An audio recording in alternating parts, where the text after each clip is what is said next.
දේශනය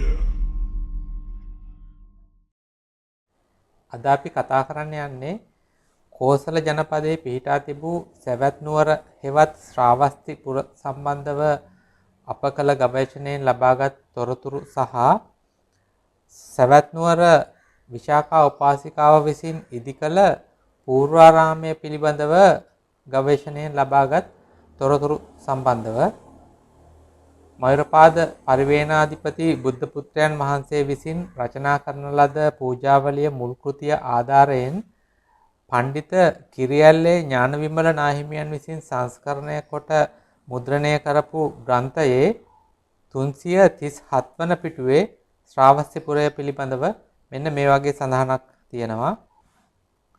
කසී කොසල් දෙරටින් නුවරට සතර දිගින් වදිනා අය කියලා. එහි සඳහන් වෙන්නේ කාසි සහ කෝසල කියන ජනපද වාසීන්ගෙන් සැවැත් නුවර නිතර පිරී පවතින බව. ඉන් තහවුරු වෙන්නේ සැවැත් නුවර පිහිටා තිබී ඇත්තේ කෝසල ජනපදයේ වුණත් එය කාශි ජනපදයටත් නුදුරු ස්ථානයක පිහිටා තිබිය යුතුයි කියන කාරණය. කෝසල ජනපදය තුල පිහිටියායයි මේ වන විට සහතික කරගෙන තියෙන වර්තමාන අනුරාධපුර පූජා නගරයට ආසන්නයෙන් දුම්රිය පොලක්, බස් නැවතුම් පොලක්, පාසලක් සහ රෝහලක් වැනි වුණු සියලු මූලික පහසුකම් වලින් යුත් ශ්‍රාවස්තිපුර යනුවෙන් නගරයක් පවතිනවා. මේ දැක්වෙන්නේ ශ්‍රාවස්තිපුර දුම්රිය ස්ථානයේ ඡායාරූපයක්. සාපේක්ෂ පිහිටීම අනුව මෙම ශ්‍රාවස්තිපුර එකල ශ්‍රාවස්ති නුවර ලෙස හැඳින්වූ ප්‍රදේශයේ බවට මූලික අනුමානයක් අපට ගොඩනගා ගන්න පුළුවන්. සැවැත් නුවර ජේතවනාරාමයේ ඉදිකිරීමෙන් අනතුරුව එය පිළිගැනීමට රජගහ නුවර සිට සැවැත් නුවර බලා වඩින බුදුන් වහන්සේ හට අනේපිඩු සිටුතුමා විසින් අතරමඟ නවාතැන් පහසුකම් සැපයූ ආකාරය පූජාවලිය දැක්වෙනවා. ඒ බව පූජාවලිය මුල් කෘතිය ආධාරයෙන් පණ්ඩිත කිරියැල්ලේ ඥානවිමල නාහිමියන් විසින් සංස්කරණය කොට මුද්‍රණය කරපු ග්‍රන්ථයේ 337 වන පිටුවේ මෙන්න මේ වගේ සඳහන් වෙනවා. පන්සාලිස් යොදනෙහි පන්සාලිස් වෙහෙරක් කරවා සැවැත් නුවරට ගොස් කියලා. ඒ අනුව පැහැදිලි වෙන්නේ අනේපිඩු සිටුතුමා හට බුදුන් වහන්සේ හමු වූ රජගහ නුවර සීත නම් වූ මහ වෙනෙහි ඉඳලා සැවැත් නුවරට දුර යොදුන් 45ක් බවයි. මෙම දුර ප්‍රමාණයද අපගේ ගවේෂණය හරහා අප විසින් රජගහ නුවර ලෙස හඳුනා ගන්නු ලැබූ දඹුල්ල ප්‍රදේශයේ ඉඳලා වර්තමාන ශ්‍රාවස්තිපුර පිහිටි ප්‍රදේශය අතර දුරට ගැලපෙනවා. ඒත් එක්කම වර්තමානයේ අනුරාධපුරයයි හඳුන්වන එකල ශ්‍රාවස්ති නුවරට අයත් වූ මෙම ප්‍රදේශය හැඳින්වීම සඳහා අතීතයේදී කූට භේදනය නම් වචනයක් සමන්තපාසාදිකා විනයට්ට කතාවේ භාවිතා කර ඇති බව පුරාවිද්‍යා ගවේෂක මහාචාර්ය රාජ් සෝමදේව මහත්මයා ප්‍රකාශ කරලා තියෙනවා. ඉන් පැහැදිලි වෙනවා මෙම ප්‍රදේශය පුරාණයේදී වෙලෙන්දන්ගේ බඩු පොද ලිහන ස්ථානයක් ලෙස භාවිතා වී ඇති බව. ඒ බව සනාථ කරන සාධකයක් ත්‍රිපිටකයෙන් අපට හම්බ වෙනවා. නාගහෙළයට අයත් වූ පුන්න නම් වෙළඳ නායකයා තම වෙළඳාම් කටයුතු සඳහා සැවැත් නුවරට පැමිණි බවත් එහිදී බුදුන් වහන්සේ හමු වූ බවත් ත්‍රිපිටකයේ සඳහන් වෙලා තියෙනවා. ඒ බව ත්‍රිපිටකයේ සූත්ත අට කතාහි මජ්ක්‍ධිම නිකාය අට කතාවල පුන්නෝවාද සූත්‍ර වර්ණනාහි මෙන්න මේ වගේ සඳහන් වෙනවා. මෙහි සිංහල පරිවර්තනයේ අවශ්‍ය කොටස් පමණක් උක්ටාරගෙන මම ඔබට සඳහන් කරන්නම්. සුනාපරන්ත රටෙහි එක් වෙළඳ ගමක මේ සහෝදරයන් දෙදෙනා වූහ. වැඩිමහලු සහෝදරයා ගැල් 500 ගෙන ජනපද චාරිකාවෙහි හැසිරෙන්නේ පිළිවෙලින් සැවැත් නුවරට පැමිණ. ඒ අනුව සැවැත් නුවර යනු වෙළෙන්දන් ගැවසුණු ප්‍රදේශයක් බව අපට වටහා ගන්න පුළුවන්. වර්තමානයේ අනුරාධපුරය ලෙස හැඳින්වෙන එකල ශ්‍රාවස්ති නුවරට අයත් වූ මෙම ප්‍රදේශය ආශ්‍රිතව වැඩිපුරම පුරාවිද්‍යා කැණීම් ප්‍රමාණයක් සිද්ධ කරලා තියෙන්නේ පුරාවිද්‍යා ගවේෂක ආචාර්ය ශිරාන් දරණේගල මහත්මයා විසින්. ඒ මහතා විසින් අනුරාධපුරයේ ඇතුළු නුවරට අයත් ප්‍රදේශයේ සිදු කරන ලද කැණීමකින් සොයාගත් බ්‍රාහ්මී අක්ෂර සහිත වළං කැබැල්ල සහ එය පිහිටුවා තිබූ පාෂාණ ස්තරය ක්‍රිස්තු පූර්ව 9 වන සියවසට පමණ අයත් වේ යයි කාබන් කාල නිර්ණය අනුව සනාථ කොටගෙන තිබෙනවා. ඒ අනුව මෙහිදී හමු වූ පුරාවිද්‍යා සාධක බුදුන්ගේ සමයටත් වඩා සියවස් 4ක් පමණ පැරණි බව අපට වටහා ගන්න පුළුවන්. අනුරාධපුර නගරයෙන් පිටත් තදාසන්න ප්‍රදේශවල සිදු කර ඇති කැණීම් වලින් ලැබෙන ප්‍රතිඵල වලින්ද එම ප්‍රදේශයේ පෞරාණිකත්වය ක්‍රිස්තු පූර්ව 9 වන සියවස දක්වා විහිදේ යයි පුරාවිද්‍යා ගවේෂක මහාචාර්ය රාජ් සෝමදේව මහත්මයා ප්‍රකාශ කරලා තියෙනවා. ඒ අනුව වර්තමානයේ අනුරාධපුරයයි හඳුන්වන මෙම ප්‍රදේශය සහ ඒ අවට ප්‍රදේශයන් බුදුන් දවස වන විටත් ඒ කියන්නේ ක්‍රිස්තු පූර්ව 6 වන සියවස වන විටත් ජනාවාස වී තිබූ බව අපට පැහැදිලිව හඳුනා ගන්න පුළුවන්. මෙම ස්ථානය සල්පිලක් ලෙස වැඩි දියුණු වීම හරහා වෙළෙන්දන් රැස් වී තමන්ගේ වෙළඳ කටයුතු කරගෙන යන මධ්‍යස්ථානයක් ලෙස මෙම ස්ථානය ආරම්භ වන්නට ඇතැයිද ඒ අනුව එම ප්‍රදේශයට රැස් වෙන වෙළෙන්දන් මෙන්ම ගැනුම්කරුවන් සඳහා පහසුකම් සහ සේවාවන් ආරම්භ වෙලා ක්‍රමයෙන් නගරයක් ලෙස නිර්මාණය වන්නට ඇතැයිද රාජ් සෝමදේව මහත්මයා වැඩිදුරටත් සඳහන් කරලා තියෙනවා. ඔය කියන හැඳින්වීමත් සමග අපට වටහා ගන්න පුළුවන් කෝසල ජනපදයේ පිහිටා තිබූ සවැත් නුවර කියලා කියන්නේ වර්තමානයේ ශ්‍රාවස්තිපුර ලෙස හඳුන්වන ප්‍රදේශය සහ අනුරාධපුර පැරණි නගරය පිහිටා තිබූ ප්‍රදේශය කියන කාරණාව. ඊළඟට අපි සවැත් නුවර පිහිටි පූර්වාරාමය පිළිබඳව සොයාගත් කාරණා විමසා බලමු. ත්‍රිපිටකයේ දීඝනිකායේ අග්ගඤ්ඤ සූත්‍රයේ මෙන්න මේ වගේ සඳහන් වෙනවා. එහි සිංහල පරිවර්තනයේ අවශ්‍ය තැන් උපුටා අරගෙන මම ඔබට සඳහන් කරන්නම්. සවැත් නුවර මිගාරමාතු පාසාද නම් වූ පූර්වාරාමයේහි. ඒ අනුව බුදුන් වහන්සේ වැඩ සිටි බවට සැලකෙන පූර්වාරාම විහාරය පිහිටා තිබුණේ ශ්‍රාවස්තිපුර හෙවත් සවැත් නුවර ආශ්‍රිත බව ඔබට වටහා ගන්න පුළුවන්. සවැත් නුවරට සාපේක්ෂව පූර්වාරාමයේ පිහිටීම පූජාවලියේ දක්වලා තියෙනවා. ඒ බව පූජාවලිය මුල් කෘතිය ආධාරයෙන් පඬිත කිරියැල්ලේ ඥාන විමල නාහිමියන් විසින් සංස්කරණය කොට මුද්‍රණය කරපු ග්‍රන්ථයේ පූර්වාරාම පූජා කතාහි 367 වන පිටුවේ මෙන්න මේ වගේ සඳහන් වෙනවා. සවැත් නුවරට නැගෙනහිර දිග්භාගයේහි පූර්වාරාමය කරවන්නාහු.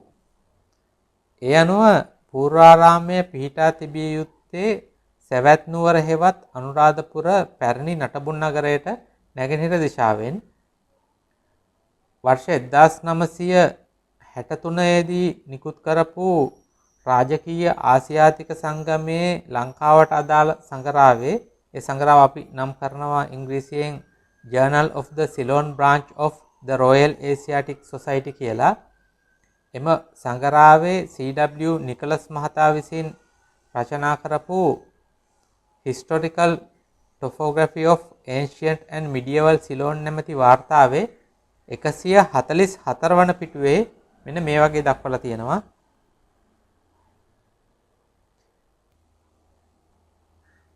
ඒ අනුව කපාරාමූල නම් නිකාය අභයගිරි විහාරය සතු වූ බවත් පූර්වාරාමය එම කපාරාමූල නිකායට අයත් වූ බවත් අපට වටහා ගන්න පුළුවන්. ඒ අනුව පූර්වාරාමය අභයගිරි විහාරයට අයත් නටබුන් භූමියේ පිහිටා තිබිය යුතුයි. අභයගිරි විහාර භූමියද පිහිටා තියෙන්නේ අනුරාධපුර පැරණි නටබුන් නගරයට නැගෙනහිර දිශාවේ. එසේනම් පූර්වාරාම විහාරයේ නටබුන් එම භූමි ප්‍රදේශයේ ඇතැයි සලකන්න පුළුවන්. විශාඛා උපාසිකාව විසින් බුදුන් වහන්සේ වෙත පුදනු ලැබූ පූර්වාරාමය සම්බන්ධව පූජාවලියේ සඳහන් වෙනවා. එහිදී විශාඛාව විසින් පූර්වාරාමය පිළිගැන් වූ පසු බුදුන් වහන්සේ වෙනුවෙන් තැනූ ආරාමයේ මැද පිහිටා තිබූ ශාලාවේ උන්වහන්සේ වෙනුවෙන් පනමා තිබූ ආසනයක වැඩ සිටි බව සඳහන් වෙනවා. මෙහි මැද ශාලාව ලෙස සඳහන් කරලා තියෙන්නේ එම ශාලාවට වටේ තවත් ශාලා පිහිටා තිබුණු නිසා බව අපට හැඟී යනවා. ඒ බව පූජාවලිය මුල් කෘතිය ආධාරයෙන් පඬිත කිරියැල්ලේ ඥානවිමල නාහිමියන් විසින් සංස්කරණය කරලා මුද්‍රණය කරපු ග්‍රන්ථයේ 18 වන පරිච්ඡේදයේ පූර්වාරාම පූජා කතාහි 368 වන පිටුවේ මෙන්න මේ වගේ දැක්වෙනවා. මැද ගබඩාවෙහි පනවන ලද බුද්ධාසනයෙහි වැඩහිඳ. ඒ අනුව එම නටබුන් අතර මෙම මැද ශාලාව පිහිටා තිබෙන්නේ නම් එම ශාලාව වටා තවත් ශාලාවල නටබුන් තිබිය යුතුයි. එමෙන්ම මැද පිහිටි ශාලාවේ බුදුන් වහන්සේ වෙනුවෙන් පැන වූ ආසනයද තිබිය යුතුයි. මේ කාරණාව සපුරාලන ස්ථානයක් අභයගිරි විහාරයට අයත් නටබුන් භූමියෙන් අපට හම්බ වෙනවා. එම ස්ථානය වර්තමානයේදී නම් කරලා තියෙන්නේ මහසෙන් මාලිගාව කියන නමින්. මේ තියෙන්නේ මැද ගබඩාවේ බුදුන් වහන්සේ වෙනුවෙන් සැකසූ ආසනය පිහිටි ස්ථානය.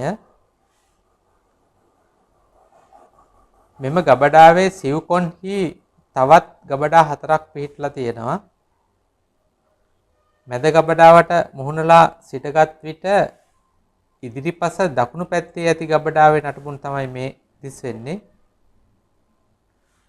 මැද ගබඩාවට මුහුණලා සිටගත් විට ඉදිරිපස වම් පැත්තේ ඇති ගබඩාවේ නටබුන් තමයි මේ. ඒත් එක්කම පිටුපස දකුණු පැත්තේ ඇති ගබඩාවේ නටබුන් මේ ආකාරයෙන් දිස් වෙනවා. පිටුපසේ වම් පැත්තේ ඇති ගබඩාවේ නටබුන් තමයි මේ ලෙස දැක්වෙන්නේ. ඒ අනුව බුද්ධ කාලයේ පූර්වාරාම විහාරයේ මැද ගබඩාව කියලා කියන්නේ වර්තමානයේ මහසෙන් මාලිගාව නමින් හඳුන්වන ස්ථානයේ පිහිටි ගොඩනැගිලි 5කින් යුක්තව තනවන ලද පංචාවාස නමින් හැඳින්වෙන නටබුන් ස්ථානය ලෙස අපට හඳුනාගත හැකියි. පූර්වාරාමය බුදුන් වහන්සේ ප්‍රමුඛ ශ්‍රාවකයන් වහන්සේලාට පූජා කරන අවස්ථාවට සහභාගී වුණ නමුත් බුදුන් වහන්සේට පළසක් පූජා කිරීමට නොහැකිව හඬා වැළපුණු විශාඛාවන්ගේ යෙහෙළියකට ආනන්ද තෙරුන් වහන්සේ උපකාර කළ පුවතක් දැක්වෙනවා. එහි සඳහන් අන්දමට ඇයගේ පාපිස්නාව සඳකඩ පහනත් පාදනියත් අතර තැබීමට ආනන්ද තෙරුන් උපදෙස් දීලා තියෙනවා. ඒ බව පූජාවලිය මුල් කෘතිය ආධාරයෙන් පඬිත කිරියැල්ලේ ඥානවිමල නාහිමියන් විසින් සංස්කරණය කොට මුද්‍රණය කරපු ග්‍රන්ථයේ 18 වන පරිච්ඡේදයේ 368 වන පිටුවේ මෙන්න මේ වගේ දැක්වෙනවා. අප අනද මහතෙරුන් වහන්සේ මෑ හඬන්නා දැක මේසා පූජාවෙහි කුමට හඬාද නැගණියනී විචාරා අඬන කාරණා අසා තොපගේ පලස අතුරන තෙනෙක් මම දනිමී වදාරා විශාඛාවන් නොසැලකූ තෙනෙක් දැක සඳකඩ පහන හා පාදනීය අතුරෙහි පාපිස්නි කොට ලවා වදාළසේක. ඒ අනුව බුදුන් වහන්සේ වැඩ සිටි එම ශාලාවට ඇතුල් වන ස්ථානයේ පාදනීය සහිත සඳකඩ පහනක් තිබිය යුතුයි. මේ දැක්වෙන්නේ බුදුන් වහන්සේ වැඩ සිටි මැද ගබඩාවට ඇතුල් වන ස්ථානය. එම මැද ශාලාවට ඇතුල් වන ස්ථානයේ ඇති පාදනීය සහිත සඳකඩ පහන තමයි මේ ඔබට දැක්වෙන්නේ. සඳකඩ පහනේ විකාශය ගැන අදහස් දක්වන පුරාවිද්‍යාඥයින් පවසන්නේ අනුරාධපුර යුගයේ සඳකඩ පහන ඉතා ප්‍රාථමික ආකාරයට නිර්මාණය කොට ඇති බවත් කාලානුරූපීව එහි විකාශය සිදු වී ඇති බවත්.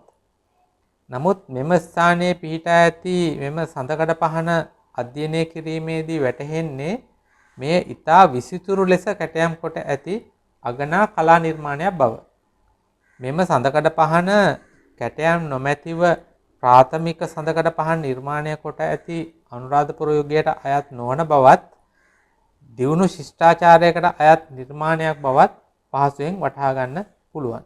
පූජාවලිය මුල් කෘතිය ආධාරයෙන් පණ්ඩිත කිරියල්ලේ ඥානවිමල නාහිමියන් විසින් සංස්කරණය කොට මුද්‍රණය කරපු ග්‍රන්ථයේ 18 වන පරිච්ඡේදයේ 367 වන පිටුවේ මෙන්න මේ වගේ සඳහන් වෙනවා.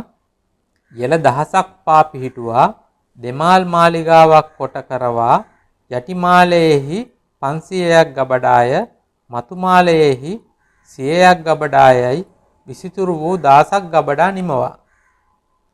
ඒ අනුව මෙම භූමියේහි දෙමහල් මාලිගාවක් ඉදිකොට ඇති බව අපට වටහා ගන්න පුළුවන්. මේ තියෙන්නේ මැද ගබඩාව ආශ්‍රිතව ඇති විශාඛාවන් විසින් ඉදි කරපු දෙමහල් මාලිගාවේ නටබුන්. පූජාවලිය මුල් කෘතිය ආධාරයෙන් පණ්ඩිත කිරියල්ලේ ඥානවිමල නාහිමියන් විසින් සංස්කරණය කොට මුද්‍රණය කරපු ග්‍රන්ථයේ 18 වන පරිච්ඡේදයේ 367 වන පිටුවේ වැඩිදුරටත් මෙන්න මේ වගේ සඳහන් වෙනවා. පවුරු දොරටු, පැන් පොකුණු, උයන් මණ්ඩප ආදී සියලු කර්මාන්තම නව මසකින් නිමවා. ඒ අනුව මෙම භූමිය පවුරු වලින් වටකොට තිබූ බවත් ඒ වයින් ඇතුල් වීම සඳහා දොරටු ඉදිකොට තිබූ බවත් එමෙන්ම භූමිය තුල පැන් පොකුණු හා උයන් ඉදිකොට තිබූ බවත් අපට වටහා ගන්න පුළුවන්. මේ දැක්වෙන්නේ කලින් සඳහන් කරපු දෙමහල් ප්‍රාසාදය සඳහා යාමට ඇති මාර්ගයේ තනවා ඇති ద్వාර මණ්ඩපයක්. එම විහාර භූමියට ඇතුල් වීම සඳහා තිබූ පවුරු දොරටුවක් තමයි මේ දැක්වෙන්නේ. ඒත් එක්කම සංඝයා වහන්සේලා වෙනුවෙන් ඉදි කරපු පැන් පොකුණක් මේ දැක්වෙන්නේ. සංඝයා වහන්සේලා වෙනුවෙන් ඉදි කළ නාන තටාක මේ තවත් නාන තටාකයක්. ඊටත් අමතරව ආරාම සංකීර්ණයකට අයත් වන විශේෂ අංග වලින් මෙම ප්‍රදේශය සමන්විතව තිබූ බවට වන නටබුන් අපට හඳුනා ගන්න පුළුවන්. මේ දැක්වෙන්නේ මෙම ආරාමයේ වැඩ සිටි සංඝ රත්නයට දානය සැපයූ දානශාලාවක්. එහි නටබුන් සංඝයා වහන්සේලා උදෙසා නිර්මාණය කළ කැසිකිලි වල නටබුන්. මේ තවත් කැසිකිලි නටබුන්. ඉහත දැක් වූ දේවල් වලට අමතරව මෙම ස්ථානයේ තවත් නටබුන් රාශියක් ඔබට දැක බලාගත හැකි බව සඳහන් කරන්න ඕනේ.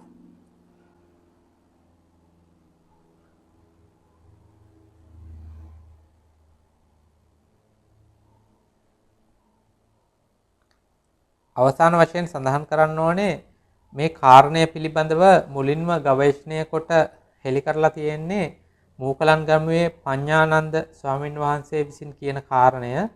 අපගේ ගවේෂණය සඳහා උන්වහන්සේ විසින් සපයා තිබූ කරුණුද පාදක කොට ගත් බවත් එම නිසා අපේ ගවේෂණය වඩා පහසු වූ බවත් අවසාන වශයෙන් සඳහන් කරන්න ඕනේ.